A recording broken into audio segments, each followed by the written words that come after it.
Boss, ushapata dada wa kazi? Bado sijapata. Umefanikiwa? Ndiyo. Juzi boss wangu aliniambia nimtafutie binti wa kazi kutoka nyumbani. Nampigia simu nijue kama kaishapata dada. Nimemletea mama dada. Sawa, ngoja nipige kengele. Tumefika kwa boss wangu, shuka kupeleke ndani, mimi napeleka viazi sokoni. Naenda kufanya kazi hapa? Ndiyo.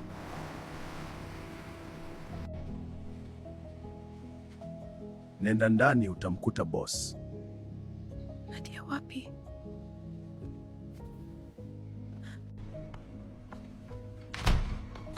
Karibu, kaa kwenye sofa, boss anakuja. Karibu binti. Umetokea wapi binti? Unaitwa nani? Kijijini, naitwa Tina. Okay.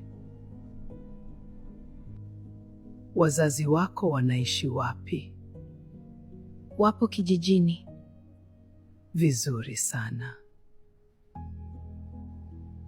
Nilikuwa nahitaji binti wa kulea mtoto wangu mdogo. Wafanyakazi wangu wanalemewa na kazi. Ulishawahi kulea watoto wadogo?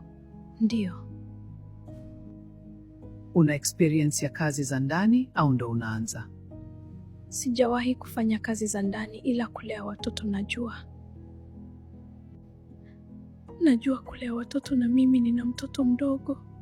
Oh, mtoto umemwacha wapi? Nyumbani. Mbona unalia binti? Kuna changamoto yote? Hapana. Kwa nini unaeleza machozi yanakutoka? Hapana, sina changamoto yoyote mama. Mshahara utaanza na 70,000 ukiishi vizuri, na mtoto wangu nitakuongezea mpaka 100,000. Asante sana mama. Binti, usinipige magoti, inuka ukae. Nenda jikoni umwambie dada akuonyeshe chumba chako.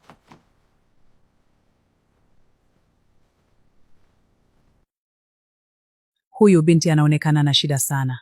Mungu nisaidie aweze kudumu kazini. Kuna watu wanaishi vizuri kiasi hiki. Naomba Mungu unisaidie niweze kufanya kazi kwa bidii.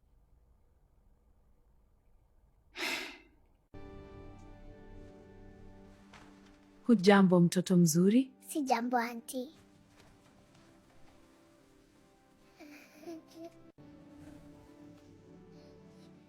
Mwanangu huyo sio anti, mwite dada. Dada. Una bahati, mwanangu anakataa sana watu. Anaitwa nani mtoto? Anaitwa Amy. Baby Jackie tululu, baby Jackie tululu, baby Jackie tululu, baby Jackie tululu, baby Jackie tululu, baby Jackie tululu. Ngoja nikamlaze, muda wa kulala umefika. Mama, muache nimbebe mtoto mgongoni, atalala tu. Mama Joel, naona umepata dada wa Amy. Ndiyo, onekana binti mzuri sana, nampenda mtoto.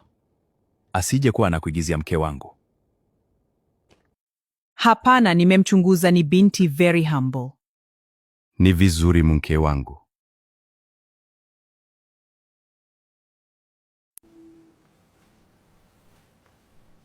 Tina, hujambo? Mtoto amekula? Tayari mama. Haya, sawa.